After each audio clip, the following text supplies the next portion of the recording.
Knowing Kev.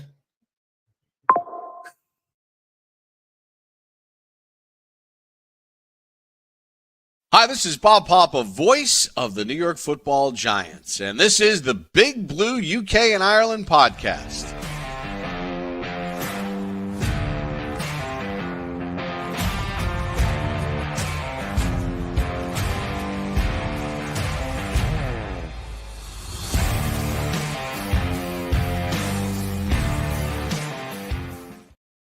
Welcome back, Giants fans, to the latest edition of the Big Blue UK and Ireland podcast.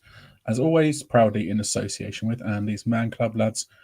Remember, as always, it's okay to talk. Tonight, we are 75% British, 25% Irish, but still, after that shit show yet again, 100% Giants. I'm joined by Shane, Kev, and Craig for therapy session number 6 in this ongoing trend of the season as the Giants fell to yet another primetime loss last night, where the Pittsburgh Steelers, I can never say that word properly, Pittsburgh Steelers continued that unbelievable run of now 22 games unbeaten at home on Monday Night Football. You've got to go back to the early 90s, the last time they were beaten at home on Monday Night Football. Unbelievable. So we were up against it from the start last night. And yeah, it now leaves us 2-6, midway point of the season, depending on which way you look at it. Just another abysmal outing by the offense, and there's surely only so much more we can take of this. Lots to discuss this evening again, lads, and no doubt lots to vent about as well. So instead of me asking how you all are, because that's where we usually are at this point, we thought collectively, pretty much halfway through the season, it's time for us all to give our unfiltered, unadulterated, no holds barred, no holding back thoughts on the first 8 weeks of this season. And I get the joy of going first. So, evening, Darren. For all those sending the comments, keep them coming. We love them as always, even to those that are watching. But yeah, I'm up first with my thoughts on the season. And like I said, where do we go from here? You know, there's only so much more we can take of this absolute bullshit that we call in a football performance on the field week in, week out. Not all phase of the game. Obviously, we've seen how good we can be on defense. We've seen how good we can be on offense, and that's the most frustrating thing to me. Is that Seattle game a few weeks ago, we were almost to the point where that offensive performance was lights out, and it's so damn frustrating that we can go to somewhere like Seattle that is notoriously difficult to go to with the 12th man and everything going on there, that we can go there and put up 29 points and come out of there with a really solid win. And the scoreline flattered the Seahawks more than anything, because they didn't deserve to score 20 points. If we can go there and get a win like that, why the fuck can we not go to something like fucking Washington of all places and not get a win there? Why can we not go to Pittsburgh last night and get a win there? Because we could have quite easily got a win last night there. And it comes to, for me, it comes down to, we've said it so many times, and it's at the point now, like I said last week, I'm fed up of talking about him, but it all comes down to number 8. I'm not talking about him. I'm not mentioning his name. It's number 8. And it's time for number 8 to wave goodbye, because I've just had enough of it now. It's just inept, abysmal bullshit. There's no more superlatives for it. It's just atrocious. The offensive product we put on that field week in, week out, bar the Seattle game, is atrocious. And it's, in a way, it's a blessing in disguise. We were talking before, it's a blessing in disguise to do this week in, week out. We have to watch the game because we have to see how the team are doing. He has no name, like that, Bill. We have to see how the team are doing. But at the same time, it's like we have to put ourselves through that and watch that week in, week out, and it's just. I mean, I switched the game off last week against Philadelphia, and I don't regret switching that game off because we were awful. If I was to stay up watching the whole game last night, I probably would have switched it off after that 2-point conversion attempt. Because, I mean, what the actual fuck was that? That's what I'm going to say. But just we're 2-6, and we're 2-6 because we're shit. But we should be 0-8. We shouldn't have fucking won a game at this point in the season. Because that's my thoughts. Shane, let's go clockwise. Let's see up next, Shane. Go on. Yeah, I mean, I'm feeling quite optimistic. I think Daniel's very close to just sort of getting there, proving he can be the franchise quarterback going forward. I think we've got the right head coach in place, the right GM. I think there's a little bit of an overreaction from some people, but I think, we stick with it. We're 6 years in. Let's just keep rolling and we will get there. By Daniel, do you mean that we're going to put Dan on a plane and Dan's quarterback? Is that what you meant by Daniel? I could do a better fucking job. I know I couldn't. I absolutely couldn't. Just saying. It'd be better than putting Shane in a kicker. Whoa! No need for that. Shots fired. Shots fired. Wow. It's in, jeez. This is the FSU. I would say revenge tour. It's not, is it? It's just me. FSU couldn't do anything right now. Oh God, I don't want to laugh while I'm talking about the Giants because it makes me feel like that. They bring me joy when they really don't. There's nothing more depressing than knowing that you're up at 9 in the morning to go to work. And as soon as you unlock your phone, that ESPN notification is waiting for you. It's just waiting for you. And you have no confidence whatsoever that you're going to be, it's going to put a smile on your face. It's the worst way to wake. It's almost worse than an alarm. The alarm is the good point about waking up when you know that you've got to unlock your phone and read that result. That's how shit it's become. Is that I look forward to the days when my alarm goes off and I don't have to look at the score. And the worst thing is that because of my desktop background being our fixtures, I just get to look at which team we're going to lose to next instead. There's no good way to start a day at the moment. And the problem is it just doesn't look like it's going to get any better. And, I touched on this last week. We're not just watching. We're spending money. We're going to Munich. Me and Dan are going to New Jersey to watch us play the Ravens, which is like one of those. Why do we pick that game? Why? But tell me, all three of you right now, yeah, it's so Giantsy that we'd probably win against the Ravens, right? Because it's a meaningless game at the end of the season. It's a meaningless game at the end he's lost to. that we shouldn't be beating. It's a team that we shouldn't be beating. But I don't know. It's tiring. It's tiring. Doing this is a good way to vent and a good way to obviously to make people smile and each other smile. But it is tiring to relive. It's tiring to write it down. It's just I actually think it's less exhausting writing it down than it is watching them right now. Kev?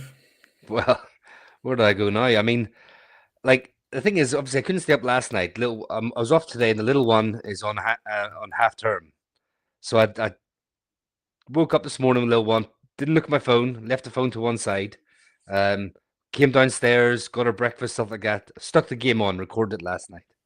Now, my missus is working from home, and she started working at the dining room table. And I was saying to the little one, look, our team's playing now. You're wearing the white kit with the red trim. We're gonna play now, darling. Blah blah. She's got her colouring book after she finished her breakfast. She's doing her colouring and stuff like this. And I'm trying to go through the game. And she turns up to me. She's 4 years of age, and then so innocently says, "Daddy, tell me when our team scores." And my wife laughed from across the room. right?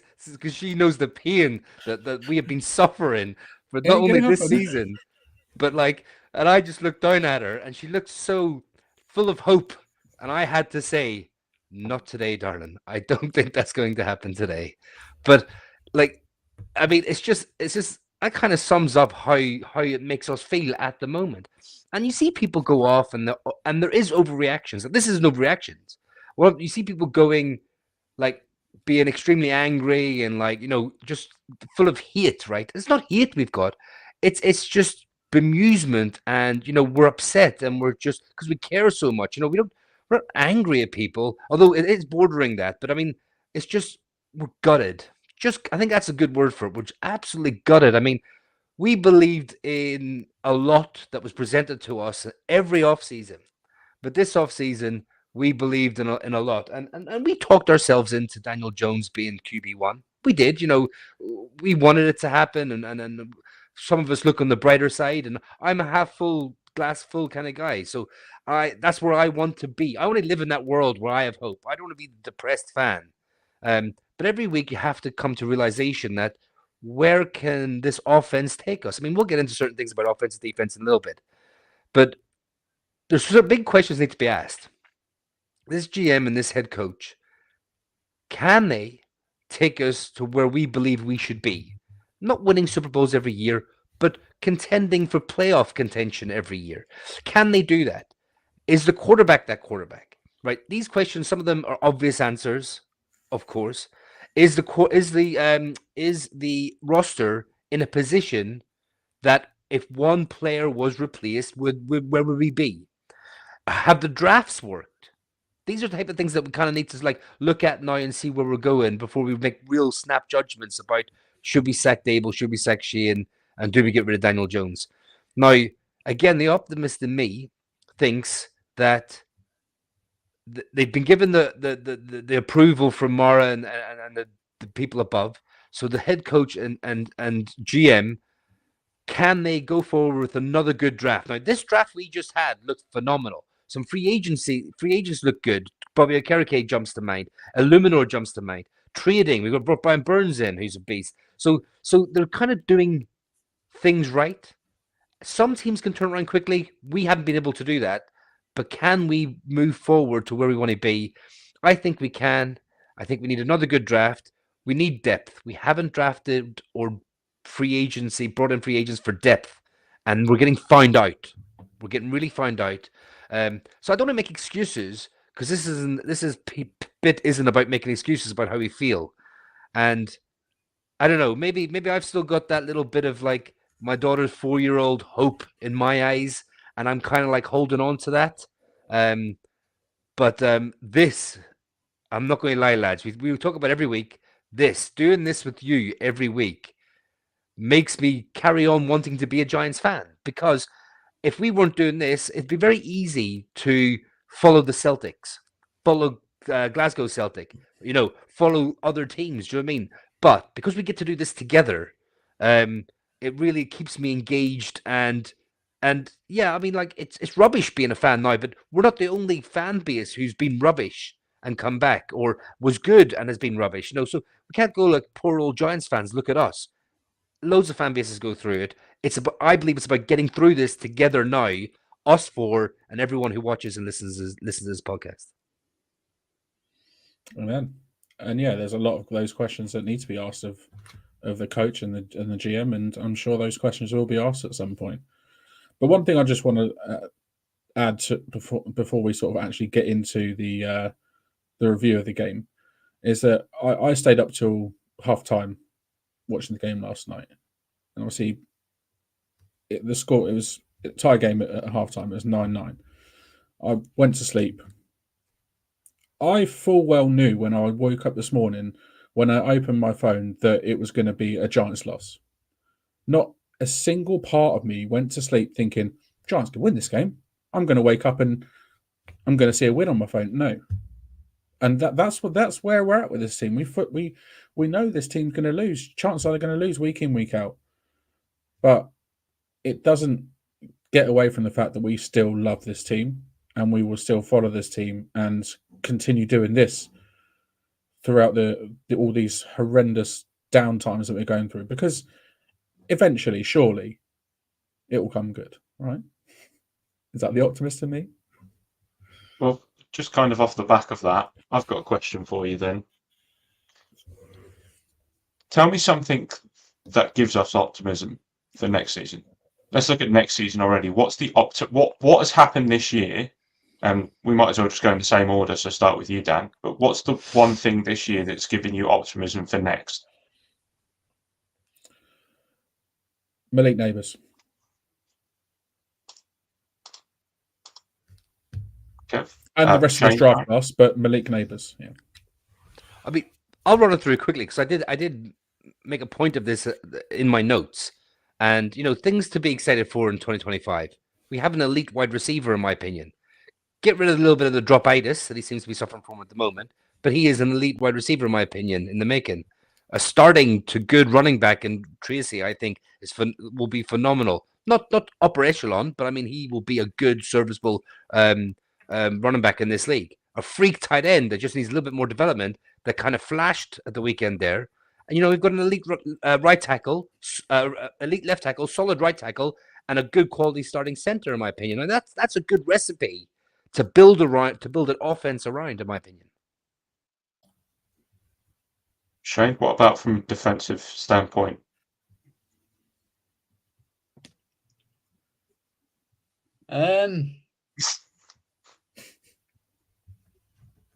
We still got Dex under contract. Yeah. Defense player of the year. The one point I would have gone is that, finally 3 years too late, we can change quarterback. I mean, that I don't disagree at all. It is a reason for optimism, is that we will have a kind of, depending on obviously what happens with Dave's and with Shane, we will have a soft reset at a massive position on the team, something that we haven't had in, like we say, 6 years, and before him it was arguably the offensive GOAT for the Giants. So there's that's big. I mean, tough shoes to fill, isn't it? Yeah, it is. It's massive, and there are other teams who have struggled to do it. You look at the Broncos. The Broncos haven't been able to do it since Peyton left, and there will be other teams. The Patriots since Tom Brady. I mean, just look at that. It's not easy. I think Kev kind of nailed one of mine, and Bill as well. Is Tracy, and I'm going to talk quite a little bit more about Tracy in a minute. I think he's a massive reason for optimism next year. But just quickly as well, before we move on, lads, I mentioned some stuff there, but look at this core for next year. You look at the offensive line with Illuminor right tackle, good. Thomas, left tackle, elite. John Michael Schmitz in the middle, good. You look at Runyon, who looks to be above average, right? And then you look at Neighbours, Johnson. You look at Tracy. Singletary hasn't quite taken off yet, but he's on the books next year. Then you look at the defense. You've got Sexy Dexy, Burns, Thibodeau, McFadden, Okereke, Newman, Pinnock. I think that's a good core. And there's a lot of teams out there that would love to have that type of core to build around. The problem is it's about building around that now and inserting the QB into that. Yeah. Banks as well. Yeah. More on Deontay Banks later. If he fancies it. I just feel like putting point bombs in every now and again, to be perfectly honest with you. Yeah. Set the place on fire, yeah. More on Tay Banks later. But yeah, obviously we're all frustrated. We're all annoyed about how the season's gone so far. But there's still 9 weeks to go, and stranger things have happened. We could turn it around. Who am I kidding? We ain't going to turn it around, for God's sake. Right, let's get on. Believe it or not, we actually have something to look forward to this weekend, though. It might not be the game, but at least we'll get to watch it together. As they say, misery loves company. If you want to join us at Sports Bar and Grill at Marleybone Station on Sunday, feel free to come along. There'll no doubt be beer flowing, temperatures rising, and you never know, the second annual Sexy Dexy off between the four of us. I was blatantly the winner last year. I think we needed some and sort of official capacity in this. I would need some sort of proper judge. I'll judge. No, sure, Shane, you're competing, mate. No, judge honest. No, you're part of the competition. You can't judge. We need an unbiased judge. If you arrive in your legacy jersey, because it is a legacy game, a drink of your choosing will be on us. That doesn't include ridiculously expensive drinks like champagne or cognac or anything like that. You know, so it's a reasonably priced drink. We'll maybe put a price cap on that. But yeah, if you arrive in a legacy jersey, we'll get you a drink. If you can make it into London for the night, come join us. Hopefully, you don't have to watch another dumpster fire of a game. Hopefully, it's at least a little bit competitive, and we make a game against Washington. But yeah, we've got that to look forward to this weekend, and I can't believe it is this weekend, week 9. How's it week 9 already? That to look forward to, but for the time being, we're going to look back at last night, and as a dejected Coach Dable described in his post-match presser last night, because he did look proper down, didn't he? A tough competitive game that it was, but you had to expect that from this team, from the Pittsburgh Steelers, a team that haven't had a losing season in Mike Tomlin's tenure, and that's 18 years. So you had to expect a tough competitive game against them. But I mean, once again, the ineptitude of this offense by the worst ranked red zone offense in the league caused so much frustration, disbelief, just, I mean, can you say like heartbreak as well? Because there were times where it was just absolutely heartbreaking to see what was being put out on the field. And yeah, we fell to a 26-18 loss against the Steelers. Yet again, Daniel Jones, or should I say number 8 and primetime, is a match made in hell. He's now 0-8 on Monday Night Football, which is the worst record for a quarterback in league history for Monday Night Football. And he's now 1-15 in total in nationally televised games. And it's been 1,071 days, or 1,072 days now since he last passed for a touchdown on Monday Night Football. And that touchdown pass was to Andrew Thomas, believe it or not. The first half, it was very much a case of to and fro, you know, trading field goals. Score at halftime was 9-9, like I said. But that second half performance, calamitous drive in the third quarter, which saw us punt, and then 73 yards later, the Steelers are running into the end zone. And at that point, the game might as well have been over. Despite Tyron Tracy, his 45-yard touchdown run, which I thought was a fantastic run by him out to the outside, and just showed his. He just sort of like just embodied everything we want to see from this offense in that run. It was tough. It was hearty. It was just everything we needed, but it was too late. Too little, too late, unfortunately. And you know, some late smart coaching by Brian Dable purposely took the too many men on the field penalty to limit the amount of time that the Steelers could take off the clock. We couldn't take advantage of it. You know, we drove to the Steelers' 35-yard line, and then upstairs Mr. Primetime himself and threw the game-ending interception. There we go. The last offensive play was summed up. Primetime, Danny. Yeah, game-ending interception to Beanie Bishop with what name that is as well, with 42 seconds remaining, and 2-6. Here we are, and it never feels good to be 2-6, but the thing is we're a bit too used to it by now. We're going to get into it a bit more in depth. Kev Craig, is it another offensive post-mortem? Kind of. I want to try and mix things up a little bit because I'm kind of sick and tired of talking about the same shit all the time when it comes to the offense. Just kind of reviewing the game and looking at it and going, well, we're shit at left tackle and it's causing the issues at quarterback, yada yada. So I want to have a look at the running game and how that's maybe hindering us, but also helping us, and could maybe be the catalyst for a revival for us. Because on one hand, it kind of looks very much like we have ourselves a running back of the future. We've already discussed that with Tyrone Tracy. But on the other hand, our new number 26, who was supposed to be the kind of de facto replacement, not as good, but, you know, we were getting something that wasn't far off Saquon, really has not been anywhere near that and has been a running back 2 at best. Now, if you look at Tracy, he's admittedly played in 2 more games this season than Singletary, but the rookie already has outsnapped his veteran counterpart. He has more attempts, more yards per carry, has the same amount of touchdowns. And that's just looking at the running game. Now, Tracy is a converted wide receiver. He was a wide receiver in college up until his last year, where he played solely running back.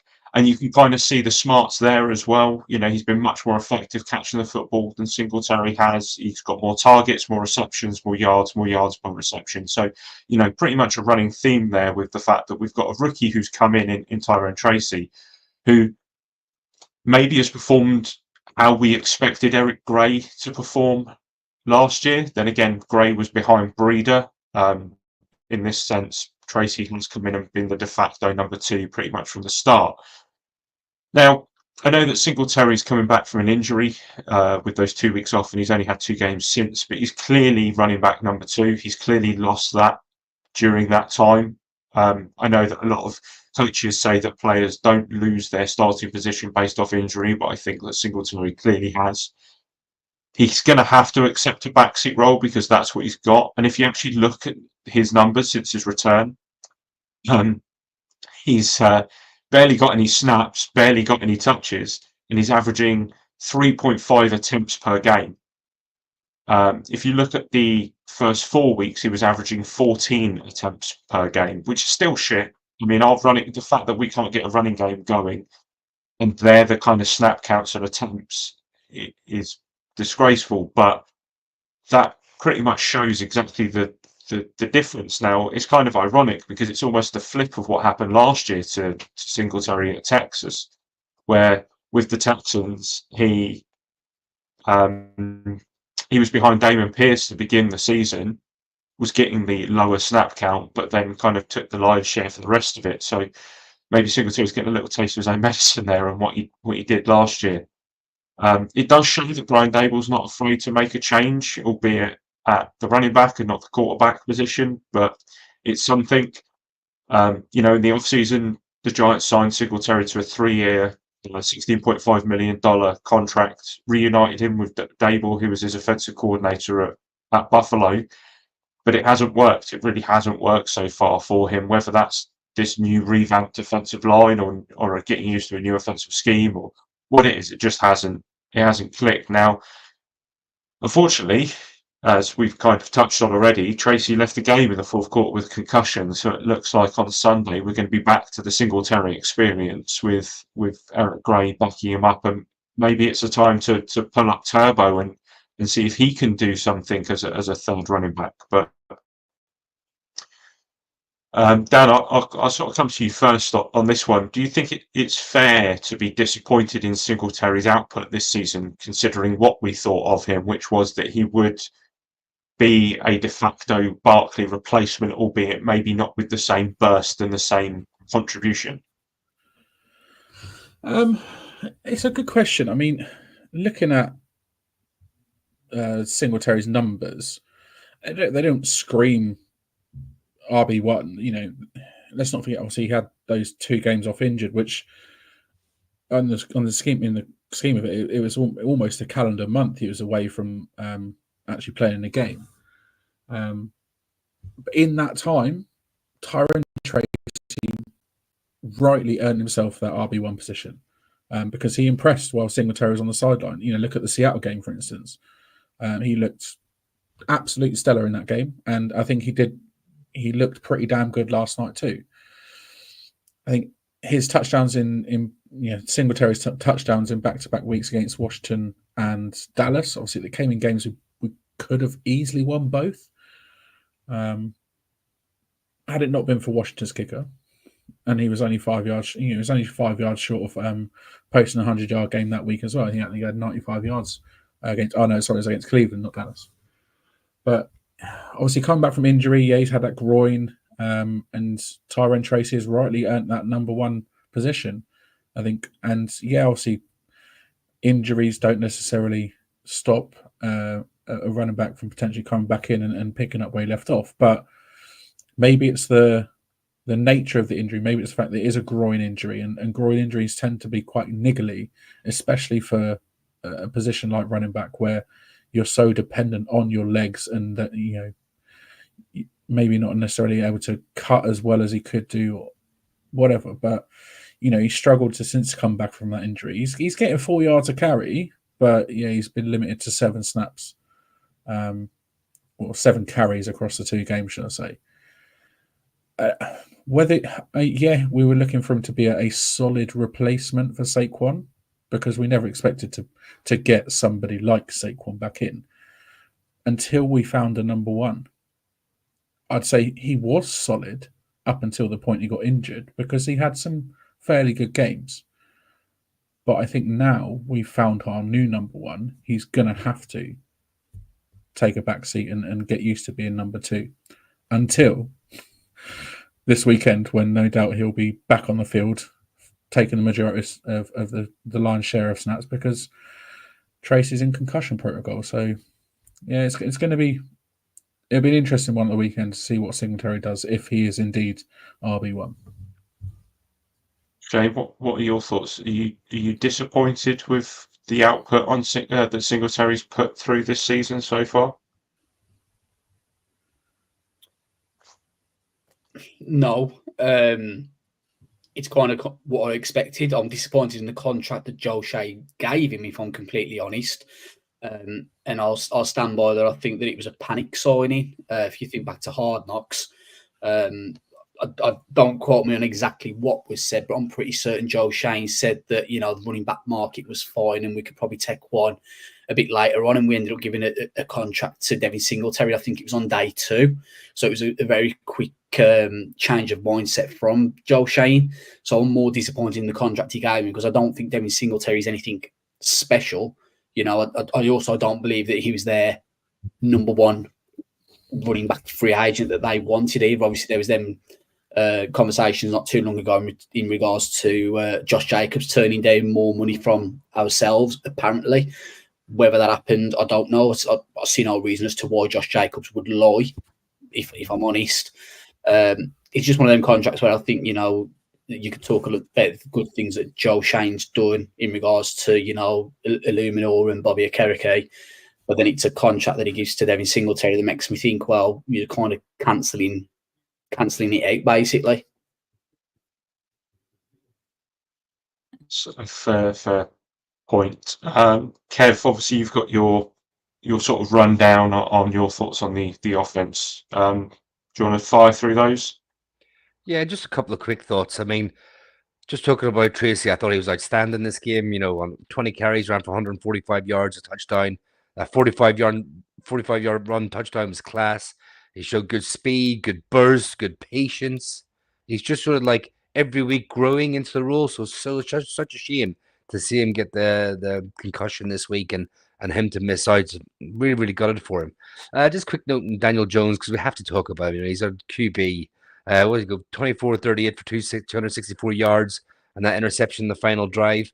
There was some good passes in there. I mean, he had an awesome pass to Slayton early in the game. The safety rotated over to double neighbors, allowing Jones to find Slayton up the seam, which was a good chunk play pass.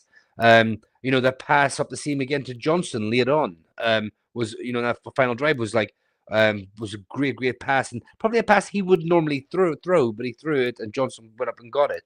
There was one of the plays with the pass to Slayton.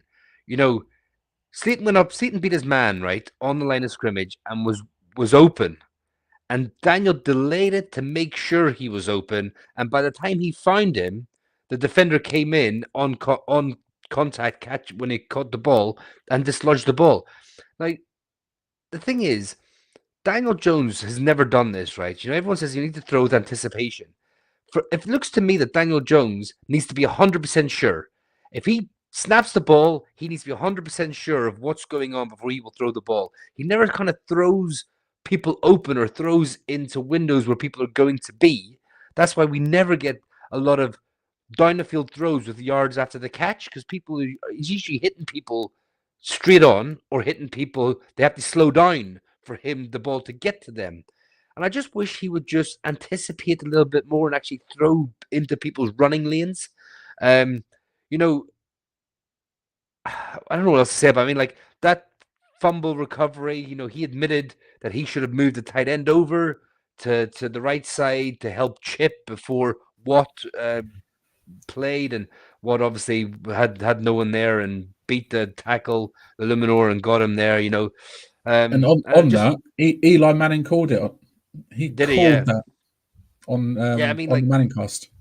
I mean, there should have been. He should have called him over. I mean, like, and I just want to touch on that 2-point attempt as well, like, just very, very quickly.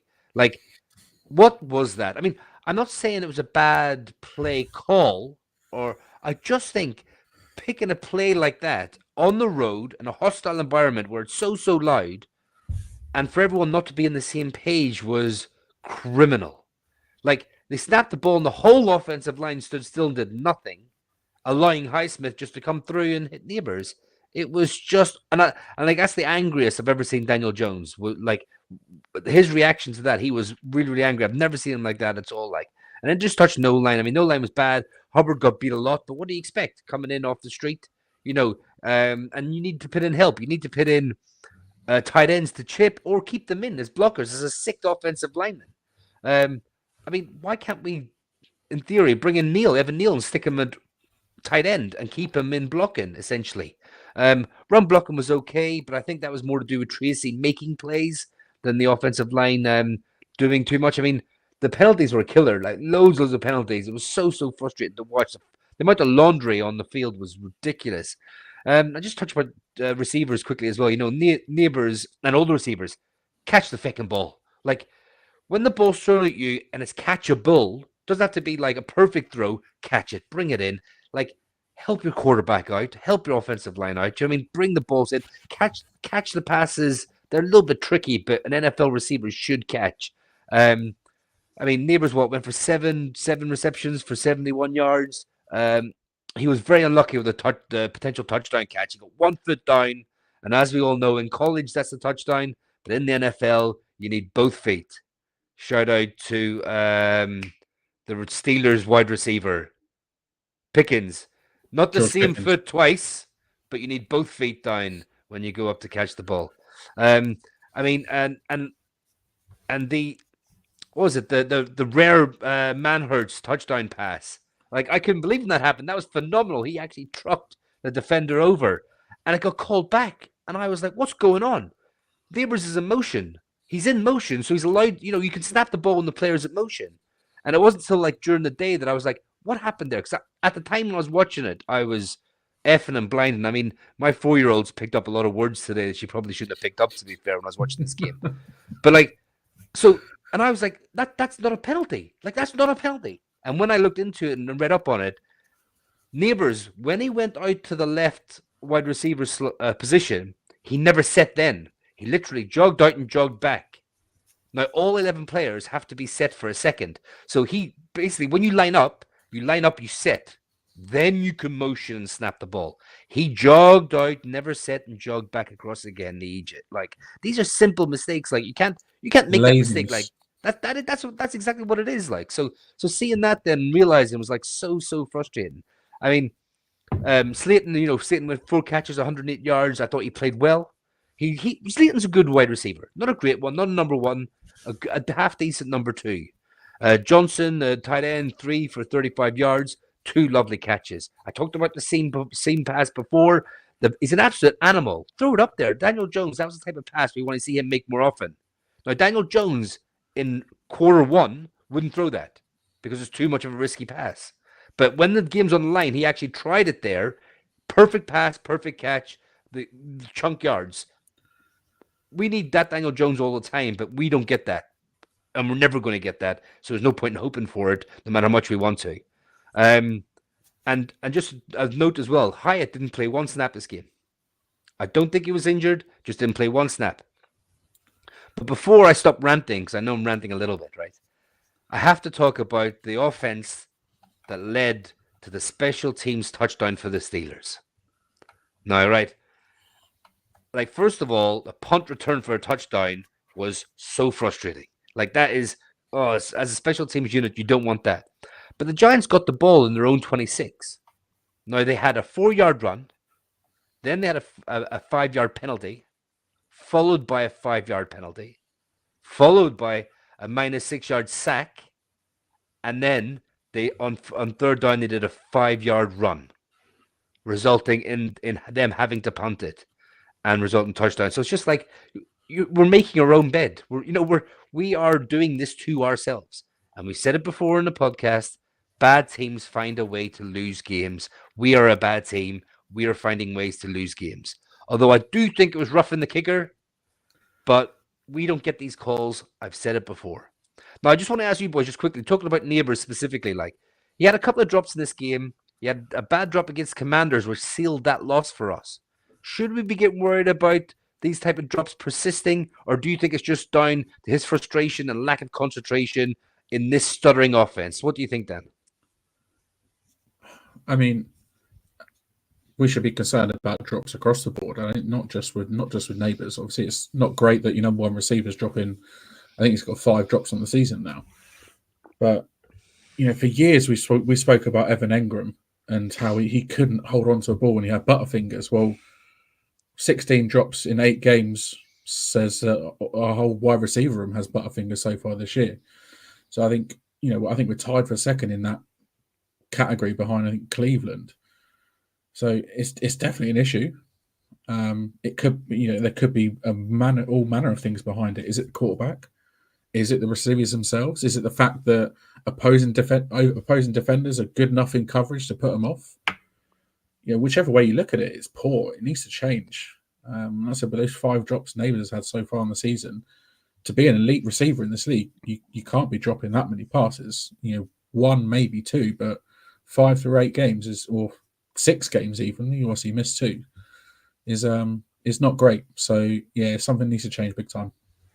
And just Shane, just quickly, because I thought we played quite well at times in this game. I thought we moved the ball quite well. I thought the defense played phenomenal again, and just offense didn't help them. But there was times in this game where I thought we're clicking here, something's happening. What do you think was the biggest problem on offense in this game, without it being Daniel Jones specifically? But do you think we're just not clicking together, or we're just not a good team, or coaching? What do you think was we failed in offense, and what do you think it was? Just the offense is shit, if we're honest. But the offensive line's not great. Obviously, you've got kind of 2 tackles that ain't. Obviously, Illuminator's a good right tackle, but you got Hubbard coming off practice squad, playing his first game. He was available for a reason. You're not going to get great tackles that you can just sign off practice squads or off the street. I think you combine that with the drops that we had, and then the fact that there is zero faith and confidence in the quarterback.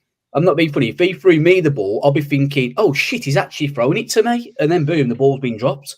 You just the offense. Maybe that's what they're thinking. That genuinely wouldn't surprise me. As funny as it might be, genuinely wouldn't surprise me if they're either thinking, "What's he going to do to fuck this one up?" or which cornerback is he going to throw it at? And then when it comes to him, they're like, "Oh shit!" and they're that shocked that it gets dropped. Quite possibly. Before we round out the offense, Craig, is there some viewers that have had some thoughts come in? Yeah, there's a few things. Chris said he said this quite a while ago. I've just kept it sort of aside for this bit, but we could have won the game last night if it wasn't for the crazy amount of penalties and the return. It's painful, and those penalties were killer. We had 9 offensive penalties, and I think 7 of them were pre-snap, which is shocking. You're never going to win if you have that. Procedural are just drive killers, though, aren't they? And I also think that it's poor coaching. that has to reflect poorly, not just on the players, but on the coaching staff as well, because it needs to be something that they talk about. I know you're always more likely to get procedural penalties away from home than you are at home because of the increased noise, etc., etc. But we were able to go into Seattle. Yeah, we did it in Seattle. So Mayo said about the motion thing with neighbours and how frustrating that is. Is the QB that initiates the motion. So again, it's one of those things where it's on Daniel. Really, he has to wait until everyone is set. In fact, Mayo has been very, very active in the comments, which we appreciate. But the the Manhurts touchdown borderline call probably wasn't be called against KC, which is very true. Obviously, talking about my piece on Singletary there, he will be helping as a leader. There's no doubt about that. I think my frustrations just bear from the on-field play. And then we'll talk about the interception. If he makes a completion there, all it does is bleed the clock because he would have been tackled in bounds. And that's true. And I just wanted to kind of touch on something he says there about the, should have got into the stands. Is there any danger that Daniel Jones can see that there's pressure, and rather than fucking running up to the line of scrimmage and taking a sack, just throw it out of bounds? He did it on one play. He threw it at the running back's feet. Congratulations, you were able to make a football play for once in your life. Do it more consistently. If you have 3 rushers around you, guess what? You running ain't going to do shit. Throw it out of bounds. Just launch it. It's really not that difficult, because he's to blame for so much, and you feel like, I'm just being harsh. And then you see things like that where he costs us 7-8 yards, and it's just like, come on, man. I don't think Daniel Jones has got natural instincts to be a quarterback in the National Football League. I think he's got all the raw tools, of course, but those instincts between the years, just knowing when to leave, when to go, move up in the pocket, when to release the ball, I think he hasn't got that it factor about him, and you need that in the NFL. I think the thing with Daniel for me is the fact that I think he's not got those factors to be a starter. That's the thing for me, and he's getting starter money, and he's quite clean. I can see him doing on it and staying in the league. Sorry, Dan. I just don't think he's a starter. He does remind me of a backup, just starting week in, week out in this league. But on that David Carr, anyone? Yeah. On that interception though, we saw it 2 weeks ago against Cincinnati. Under pressure, tries to throw it through the back of the end zone. Who does that? Come on, just throw it out to the sideline. Get it out of bounds. Come on. It's 2 and 3 weeks that we should have had back. We saw it. We saw it in preseason against the Texans. I mean, it's nothing new this season, is it? Yep, exactly that. Exactly. So, Mayonnaise and all the rest of the people that are tuned in, thanks for the comments so far. It's time to turn over and look at defense, and I mean, it's something a little bit more positive at least. Let's start out with the good things on defense, and without sounding like a broken record, yet again, the defense kept us in the game, albeit during the first half. Second half was maybe a little bit of a different story. Technically, the defense only gave up 6 points. Obviously the touchdown to Calvin Austin, all the rest were field goals and the punt return. So, defensively, we're playing pretty stout football. Forcing, not including the drives at the end of the first half and second half, which were obviously the first half was I think 20 seconds left on the clock, and at the end of the second half was obviously victory formation. Steelers had 9 drives in total. On those 9 drives, we forced 3 punts, and 4 field goals. So the defense is doing its job. And we've said this for weeks. The defense is doing its job. The pass rush was good. It wasn't spectacular, but it was good. 4 sacks on Russell Wilson, hit him 8 times, 5 tackles for loss as well. The defensive unit still leads the league in sacks. It's got 35 through 8 games. And we rank 7th in pass rush win rate as well. So the defensive front is coming in and playing week. It's so solid week in, week out, and it's just over to the offense to do their part, and it's just not happening. And we're disciplined as well. Only 2 accepted penalties on the defense, one of which was Well called by Dave. So obviously the too many men on the field that we mentioned earlier. But DJ Davidson was called for a hold in the fourth quarter. We've had 12 defensive penalties called on us through the 8 games so far this season. The offense has had 31. There's a golfing difference there. We've had 3 games where no penalties called on the defense entirely. They're playing disciplined, well-disciplined football in many games so far this year. And it's been that running theme throughout, relatively mistake-free. 4 holding penalties all season against the defense, 3 offsides, 3 defensive pass interferences, and 2 with too many men on the field. Red zone defense as well, solid as ever. Not allowing Pittsburgh to convert on any of their 3 trips inside the 20-yard line, each time forcing them to kick a field goal. Great defense. You hold them to 3 points each time. You hand it over to your offense for them to do their thing. And lastly, as well, we saw the return of the tackling machine that is Bobby Okereke. He's taken a little bit of time to warm up and get used to Shane Bowen's scheme, but we saw him going all out last night. 14 total tackles, 7 of them solo. And it's the first time this season he's recorded double-digit tackles. So he's been missed, but it was a welcome return for Bobby Okereke last night. They're not so good then. What we do have in pass rush and disruption up front, we lack in coverage, especially in the secondary. Too often we see chunk plays given up through the air. This week was no different. I think we gave up, over 8 yards per pass, and 13 of Russell Wilson's 20 completions were for 10 plus yards, including the touchdown to Calvin Austin, which is shocking. 13 of 20 passes going for more than 10 yards. But yet our quarterback doesn't seem to throw the ball past 10 yards anytime. So, it's not great looking. Isaiah Simmons came in and had a fairly decent showing in coverage as well, along with Greg Stroman, because lo and behold, Tay Banks benched in the second quarter. And Stroman, who was just promoted from the practice squad at the weekend, had a pretty impressive outing as well. Between him and Simmons, they gave up 2 catches on 3 targets. So really good coverage between those two. And it's also the negative side of this as well in the secondary is we can't seem to make game-changing plays. 7 straight games without an interception. We're dead last in the league in that category. We've had 1 interception this season, and that was by Darius Musa in game 1 by a linebacker. So your defensive backs haven't had a single interception this year, and yet the guy you just released and let go in the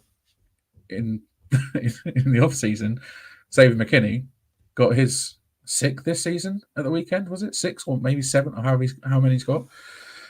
So he's shown that he can do it, but where is the want and the aggressiveness to be able to get that interception? We need to start forcing some turnovers, not just forcing fumbles. And yet again, we just can't stop the run. 8 games, we've given up over 1,100 yards on the ground, averaging almost 150 yards a game given up on the ground. 27th in the league in terms of rushing yards per game given up. And for whatever reason, we just really struggle against the run. We really struggle to set that edge, and we let the backs bounce out, and we then start missing tackles. And that's when you really see the sort of missed tackles is in the run game. And we're really struggling for whatever reason this year. But like I said, at the end of the day, there's only so much this defensive unit can do when they're consistently let down by the offense. The forced fumble with 4 minutes to go. Potentially game-changing play right there. Left the team, left the offense in an amazing field position, only for DJ to cough up a few plays later. It's a case of 1 step forward, 2 steps back. And time after time after time, the defense steps up, creates a turnover or forces a punt, and the offense just can't capitalize. And I dread to think, we probably would be sitting at 0-8 if it wasn't for this defense this season. So, I think a lot of credit goes to them. It's not been great. It's not been, fantastic, but it's just been solidly good that they're keeping us in these games week in, week out. Because if it wasn't for them, I mean, we'd be giving up 50 points each week, no doubt, and the offense wouldn't be scoring anything. So we're keeping the games at least a little bit close. Kevin, my question for you though, I mentioned obviously that we'd only had one solitary interception this year through 8 games, with the DBs yet to have one at all. Do you think it's a sign of weakness we seemingly have in the secondary, or do you think it's a lack of effort, or do you think it's a combination of the both? I think it's got a lot to do with not having a true number one cornerback on the team. I think from what Banks has showed us, he showed us flashes of being good, but I think he is sort of leaning towards more of that number 2 cornerback now from the play we've seen.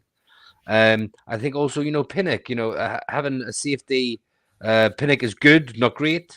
And we have Newbin, who was a bit of a ball hawk in school, but he's a rookie trying to find his feet in the NFL. So I think it's not so much about effort and stuff like that. And also, don't forget, we play a little bit of bend, don't break defense as well. The cornerbacks play a fair bit of off coverage and stuff.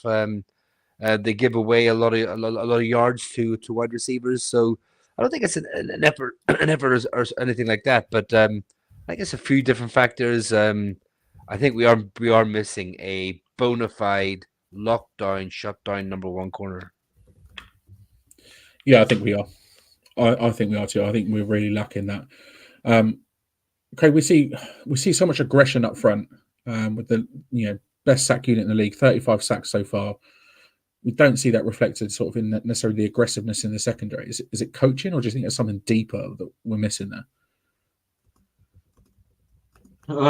It's hard to say for sure. I mean, the coaching potentially has part of it, but if you kind of look at the way that John Schmalk was talking about Shane Bowen's defense prior to the season, he was sort of saying, linebackers and defensive backs are excited to have their eyes on the quarterback more because they won't be playing as much man coverage. It will allow them to use their instincts and film study to anticipate where the quarterback wants to go with the football. And he even ended it by saying, the Giants were tied for the league lead last season with 31 takeaways, and the new design of the defense could give them a chance to finish near the top again. So, I mean, the pre-season analysis of a Shane Bowen defense was that they would get takeaways, and that it would be more on instinct, maybe more than aggression. I think you've seen that through the opening sort of 8 weeks of the season, where we've been quite soft in coverage, and we're almost afraid to give up the big play, so we're giving up the smaller ones instead. I know somebody in the comments said, we have a bend, don't break defense, which is very, very true. And maybe that's one of the things that is some of the interceptions is the bend, don't break style of being. I agree. We played maybe so far off our man sometimes, especially at the cornerback position, that it makes it impossible to come away with takeaways. You're more likely to get fumbles than you are interceptions. And that's obviously the game plan. So I think coaching does have part of it. But I do think we are, as Kev said, we're lacking a number 1 shutdown corner. But I also think, in a weird way, we're lacking a number 2 and a number 3 almost. We've got a number 2 that's playing number 1. We've got a Dory Jackson who's got a neck injury. Trey Hawkins, who flashed in the preseason last year but hasn't actually done anything really great in a game as of yet. Nick McLeod, who flashes sometimes, but maybe, and this is something maybe it's worth having a look into, but maybe he only flashes against the lesser teams and not against some of these top number 2 wide receivers anymore. So I just think it really comes down to the personnel. There's only so much of Deonte Banks' jovialness that you can take when he's not actually backing it up. And it does also raise a bigger question about the whole, draft mantra of this backroom staff, where we keep firing home dog and we keep firing home tough, smart, dependable, but we've got draft picks there who don't really look like they take the game seriously. Very, very valid points. Kev, you got a point? Yeah, just quickly on that. I mean, also don't forget our oppositions haven't needed to throw on us out of necessity. They've been able to run the ball easy enough, and our offense aren't putting them under pressure on the scoreboard.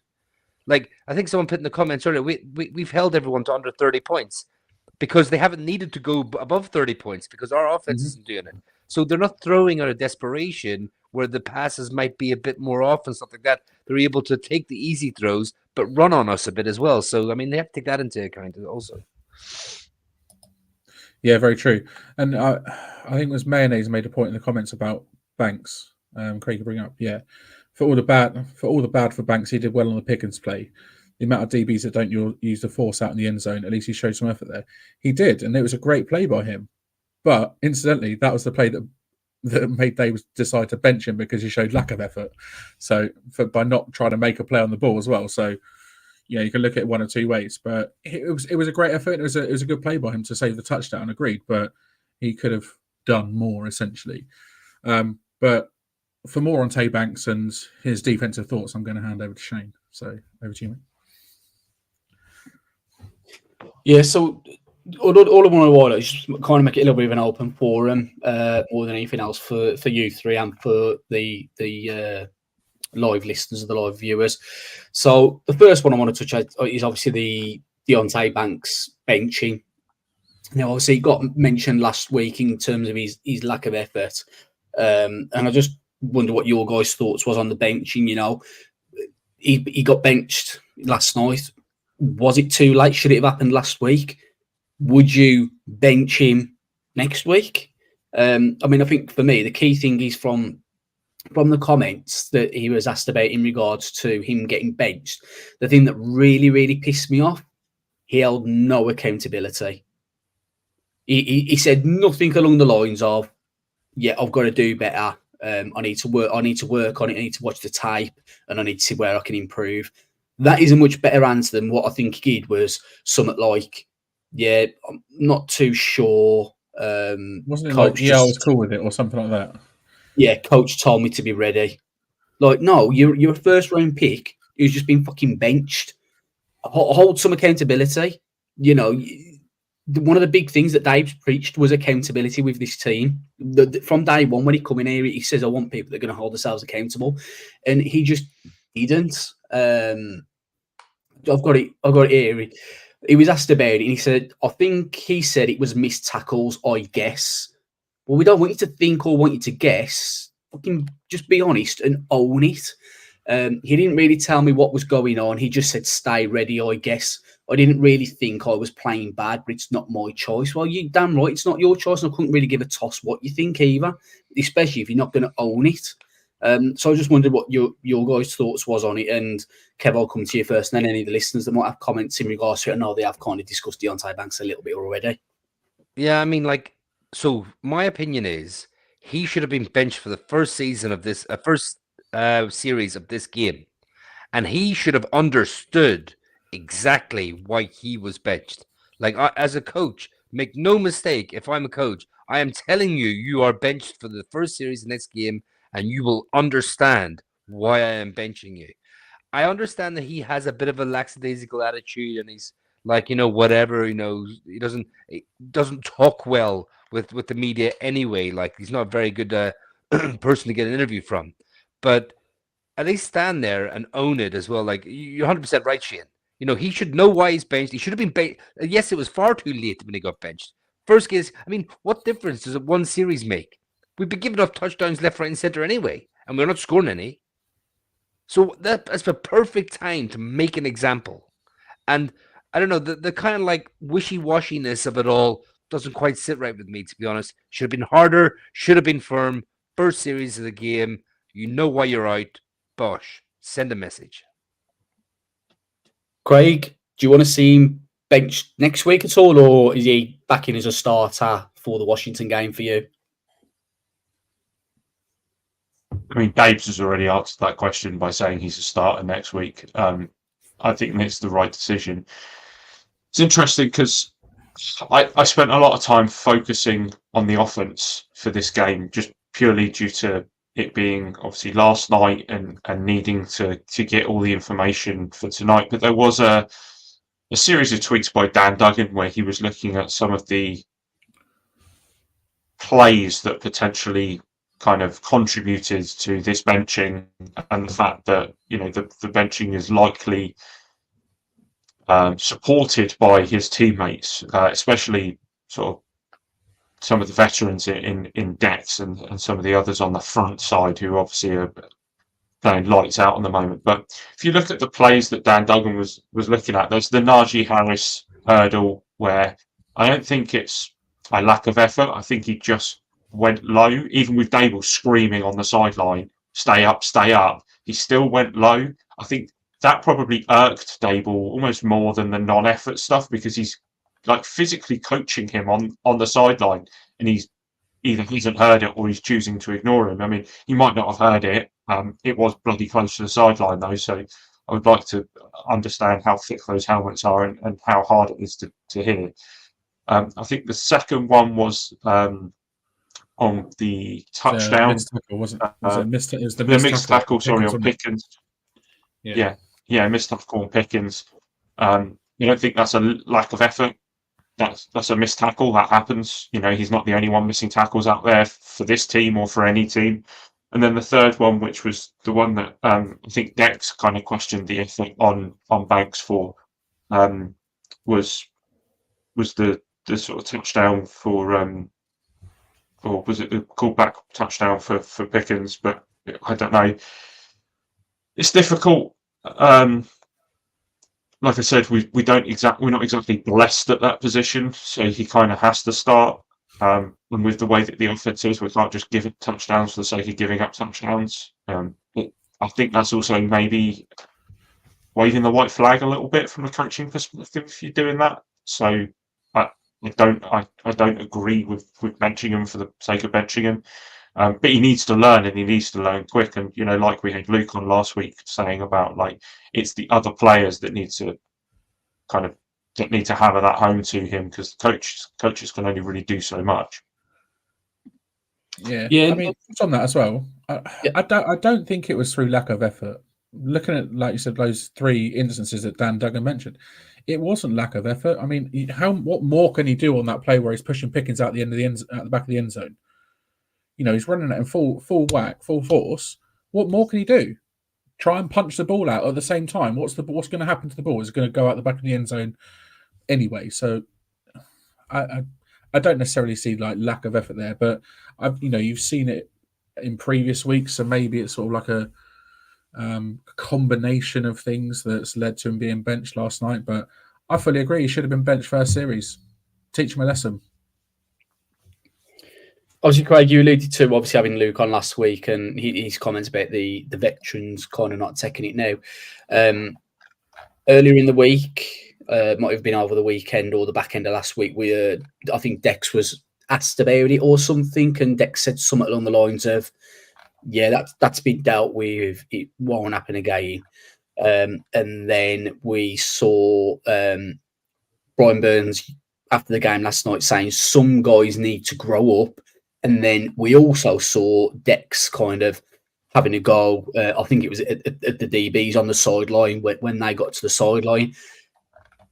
Is that what you want to see, Craig, or is that a little bit of fractions or a bit of divide starting to find its way, creeping its way ever so slightly into the team? And I'm going to sound like a proper boomer here. You've set me up here. I mean, you haven't. I'm gonna say it anyway. I reckon that there is going to be a divide in a lot of locker rooms over the next few years, as there is a generational shift between players. I think that the NIL money coming in and the way that college players act nowadays is going to cause friction with a lot of the older players in the locker room. I think I had to earn their stripes. Yeah, but I think that's what you're seeing with players like Dex and Burns, is the fact that that they are younger than us, Dex and Burns. So they're of like a different generation, but a slightly younger generation to us. But I think that they still have the old school mentality kind of drilled into them, and the effort and the this is football is life kind of thing. Whereas I think if you look at a lot of maybe some of the newer players, it's not football is life. Football is a way to get paid and a way to get recognition and a way to be famous. And I just think that that's potentially what you're going to see. And maybe we've seen it a few times over the last few years. You look at some of the players that have come in, and you look at something like Ruggs, who obviously is no longer in the league, and after vehicle manslaughter or whatever it was that he got. And there are other players around. You look at Kadarius Toney. They look at the effort he puts in. Was it who was the defensive tackle that the Eagles took who dropped down boards this past year because of his sort of off the field shenanigans? I don't know, Kev or Shane, you're probably going to be better at this than I am. Georgia Who was that player, Georgia tackle, defensive tackle that went to the Eagles, who had off-field issues. Jordan Carter. Yeah, that was it. Was it the Eagles he went to? I think it was the Eagles. It sounds like the Jalen Carter. Kevin PRF for the comment. Yeah, thanks for that. There's a lot of these players out there now that I don't know, the mentality's not quite right, and I'm not quite sure how you fix that. Especially with someone like Saban now gone, who probably held his players to a higher standard. It's a fantastic point. As Bill said, hadn't even considered that. So, yeah, could we see that sort of generational shift in players' mentalities coming into the league? That it's a case of I'm just here so I get paid, rather than actually I'm here because I love playing football. I think the problem is that's been coming in for a while. If we're honest, players in football these days don't get the hairdryer treatment. You hairdryer treatment someone, they're going to run off, cry, sell the story to the media, and you're going to be sacked on Monday morning. You can't do it these days. Yeah. But sometimes that's what's needed: a firm hand and a firm voice and a bollocking. If you fuck up, you need to be told you were fucked up. If that involves you being screamed at and shouted at and getting some spit on your face because the gaffer's in your face shouting at you, take it like a champ. You fucked up. Take it. Learn from it. Do better. Don't be a little bitch and whine about it on Twitter. Absolutely. Utter woke nonsense.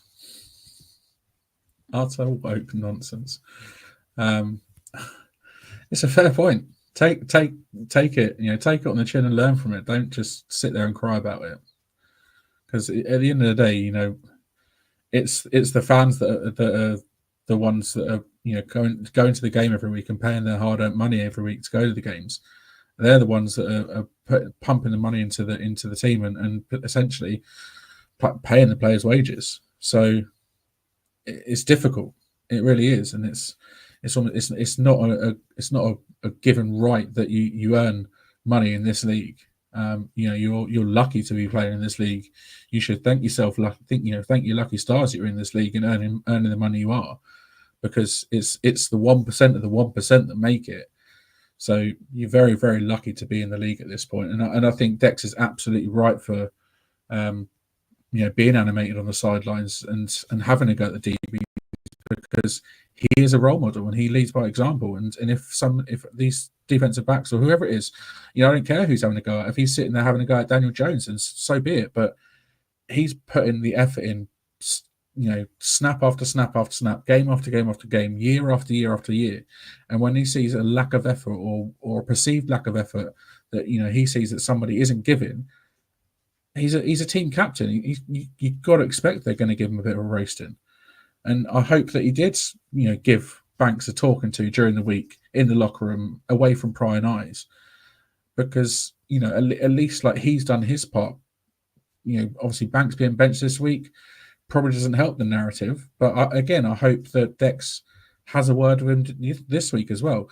But I also hope that Dex and Bobby O as well. I hope they do sort of put their arm around him a little bit and say, look, it is what it is. It's happened. Let's move on. Let's learn from it, and let's get better. Because there's no point sulking about it. You start sulking about it, you can not be on the team and not be on the field, which is going to lead you not being on the team in a couple of years' time. And then who's going to want to pick you up because you're known for sulking on the sidelines? Nobody. So then that's you out of the league, and then that's you potentially then going off and flipping burgers. No offense to those who flip burgers, of course. But it's. I just think that players are too protected when it comes to being criticised. We can criticise as much as we want because but they should be able to criticise each other, and the coach should be able to criticise them.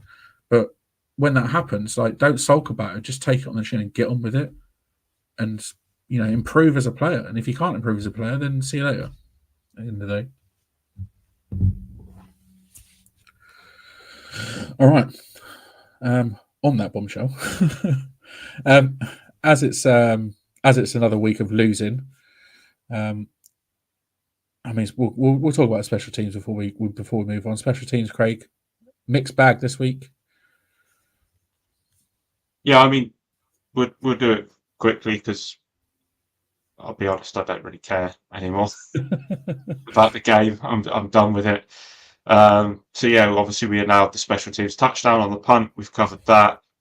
Greg Joseph has sort of maybe shaken off his early nervousness about playing for the team. He's been quite solid since then. Another 4 field goals along of 48. You can only ask your kicker to come on and kick field goals when he's asked to, and he's doing exactly that. So fair play to the lad. Matt Hawke pinned 2 inside the 20 and 1 touchback. Obviously, he'll be scrutinised for the punt return, but he bombed that pretty much up to the sort of between their 20 and 30. So not really much more you can do there. And then Smith Marset, my favourite player.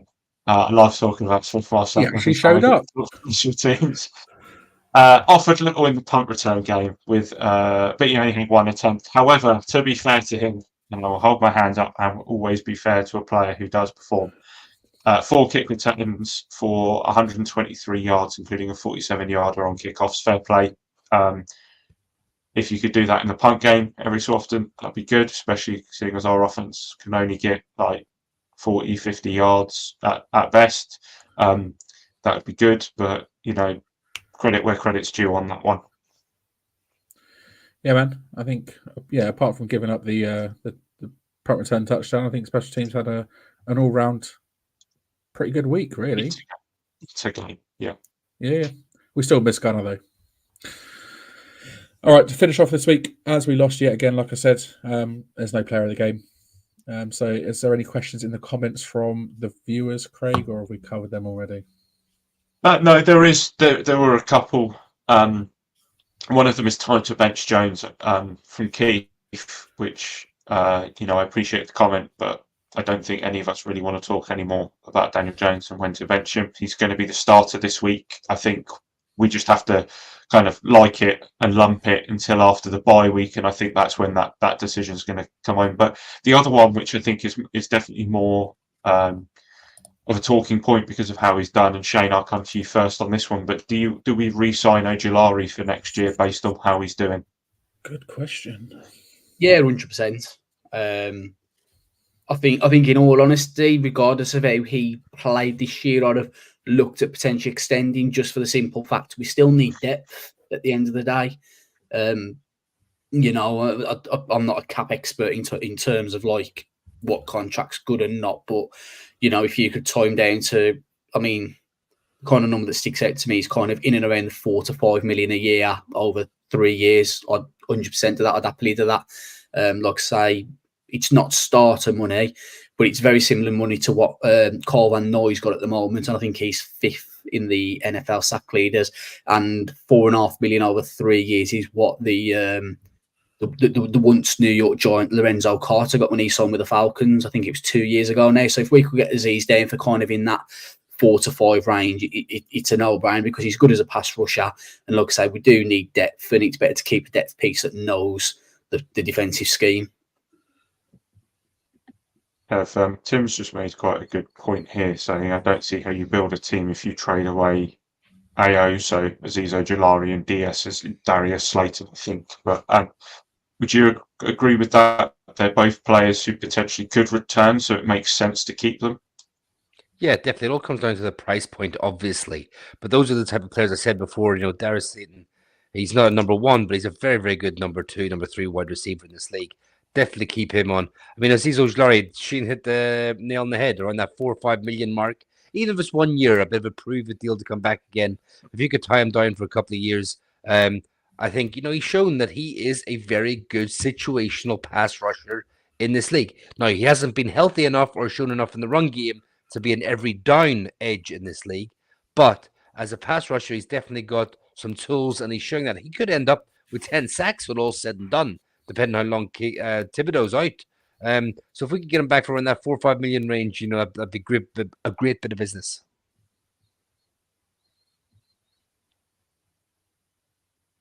Yeah, I'd be happy with that. I think that's it. The only other thing, which is a very, very good point by Mayo, we're going to have to make sure we meet in Munich, is Munich tickets in hand, can't wait for a weekend with fellow fans. And I think that's a very, very good mentality to have for Munich now, is the fact that we have, I think, 50 to 60 UK fans that we know of going out there, and I'm sure there will be many, many more who probably don't know about the Facebook group or don't know about us, or don't know that these things exist out there that they can follow and talk along and chat to fellow fans. So it's going to be a massive, massive week. The focus of Munich, Dan, and this would be sort of my ad hoc question to you, is that the focus on Munich now needs to almost be kind of that European fan meetup as opposed to like the game now, doesn't it? And looking at more the growth of the Giants internationally. Massively. I mean, God knows what did Germany do to deserve that game. Giants Panthers. It's not going to be the best game of the season.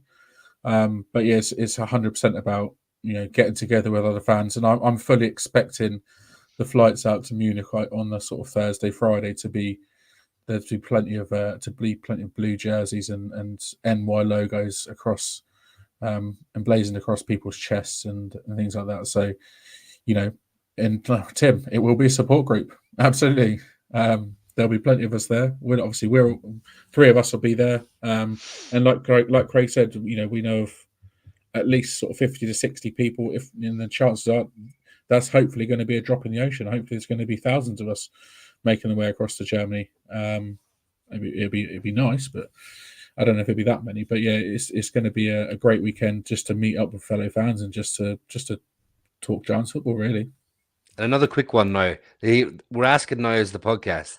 Anyone out in Germany, you start talking to other fans, just drop the podcast in the conversation. Just mention this. By the way, I listen to a little podcast called Big Blue UK in Ireland. 4 awesome lads. Just drop in the conversation anyone who hasn't heard of the podcast before. Yeah, we'll just send them our way. We'll have these flashy little business cards that we've been working on. So, send them our way. Fancy. Just before we move on to the next part, before we start to wrap up, very quick one from each of you. You can't pick the same player. What one player would you be willing to trade before the deadline? I'll get Neil. Evan Neal for a bag of peanuts. Craig? Where did you get that from?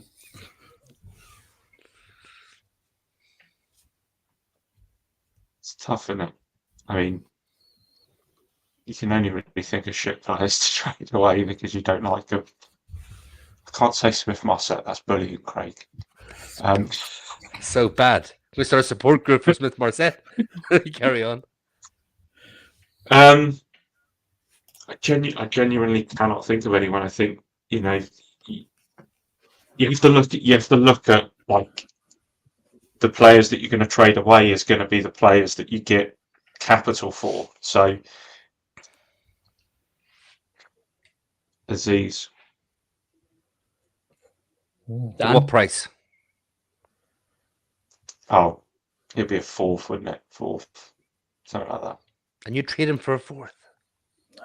I wouldn't trade him for a 4th. I'm just saying, Shane's put me on the spot, and you hogged Evan Neal to yourself. Had to get in quick. Dan, one player. I mean, it's kind of on screen. I mean, I can't really choose anybody else because anybody else that sort of is in that sort of trade bracket, I don't want to trade away.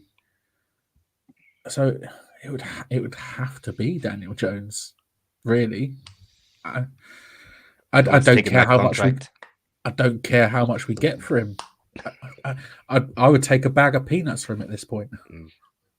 Funny thing is you could turn around and say Drew Lock, couldn't you, and say that we just ride with DeVito. But if Drew Lock can't displace Daniel Jones, how are we getting anything for him? Exactly. Shane, who's yours? Oh yeah. I've got two caveats to this. Number one, I'm ignoring all contract implications. Oh, God. Number two, I'm not saying we should do this. Andrew Thomas. I honestly don't know what to say to that. I mean, your reasoning being what? Because of the injury history, or injuries? And it's probably other than Dex, he's probably the one player we could maybe push a first for, and then you use that capital to be able to go up and get your quarterback. Oh man, he can't protect his blind side. Kevin, we still got 2 years. Kevin the Briff took my other one, Hyatt. I was thinking Hyatt because he's obviously not in the plans. Evan for 2 years, fucking hell. Yeah, Jalen Hart's I'm not saying we should trade Andrew Thomas, and I know the contract implication, but I'm just thinking, you want if you're going to trade, you might as well trade someone and get actual value for, rather than just trading someone for the sake of it. Like, I think all the three players you mentioned, including Jalen Hyatt, I can understand the arguments for, but if you could convince someone to take a first for Andrew Thomas, and then let's say worst case scenario, you do end up with a top 3 pick, and then you've got another pick to draft offensive tackle. There's a couple of good offensive tackles coming out. Not that I know anything about offensive line, so that's just what I'm putting out there. I mean, like Holty makes a good point. 3 firsts for Dex. I just couldn't bring myself to say Dex, but it would be the same point. I just couldn't bring myself to say it. Yeah. Everyone has a price. True. You leave my sweet prince alone. But look how drafting an offensive tackle went last time. That's all I say. When was the last time we drafted an offensive lineman that was good? Andrew Thomas. Yeah. JMS, maybe. He's only in year 2, I know, but that's a question for another day. All right, hour and a half in. That's all we've got time for this evening. It's been emotional. It's been angry. It's been frustrated, but it's been good. We'll be back on Thursday at 8:30 to talk week 9. And guess what? It's not a primetime game, but it is at home. Commanders come to MetLife Stadium in our legacy game that we're all meeting up for in London to watch the game together. Obviously, the Commanders fresh off that Hail Mary walk-off win, so they're going to be on a bit of a high. So we really need to bring our A game this weekend and hopefully actually win a game in the division. So lots to look forward to on Thursday and this weekend as well. Anything to add before we go, guys? Just, looking forward to meeting up with you guys this weekend. I think I'm aiming to be in the pub by about 3:30, smashed before 6 o'clock, all being well. And it's just going to make it a lot easier. Amen, brother. Looking forward to seeing everyone on Sunday. Notice I didn't say anything about the game, but also everyone listening to watch this, tell a friend to tell a friend. Let's try and get some more listeners and watchers on this podcast. Yeah, across the last few weeks, the sort of viewer numbers we expected to decline because of the way that we're playing, but actually we've weirdly seen an uptick, and I think that the biggest thing behind that is word of mouth. And you've got some people like Bill and like Kevin in the chat. Kevin's a Commanders fan, but I've seen him in here for the last few weeks, so appreciate some of these people coming to check us out. And just keep it going, because as he said, the Slim Reaper is coming. That's one hell of a nickname. Bring a kicker. The Slim Reaper is coming. Wow. That's very good. I like that. Yeah, we all need it, absolutely. And therapy session supported by beer is always a good mix. Thanks for tuning in, Bill. Yeah, lots to look forward to this weekend. I'm looking forward to getting together with you boys, obviously for the second time this year. It's always good watching it in company, like we said earlier, and it's just it just means we get something to look forward to, because we don't necessarily look forward to the games each weekend. And you know, we've had no unfortunately we've had no Thomas the Tank Engine theme tunes this evening because of a slight little copyright strike we may have had at some point. So apologies for infringing those copyright laws, but it's just a bit of a laugh in it at the end of the day. But I mean, Shane, have you got your train whistle there to blow us out so we can get all aboard the tank train?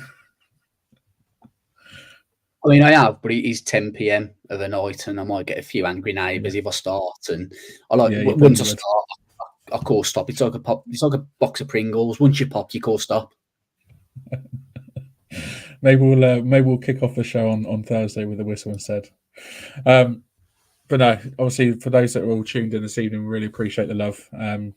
You know, getting involved in the comments as you always do. So thank you very, very much. Check out all our socials for the latest updates. Follow the links in the description. Give the episode a thumbs up.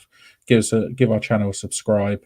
Hit the bell, and feel free as well to give us a review on your platform of choice. As always, my thanks go to Shane, Kev, and Craig for joining me, to you and to the listeners and viewers for tuning in. Signing off until Thursday. Let's go Giants.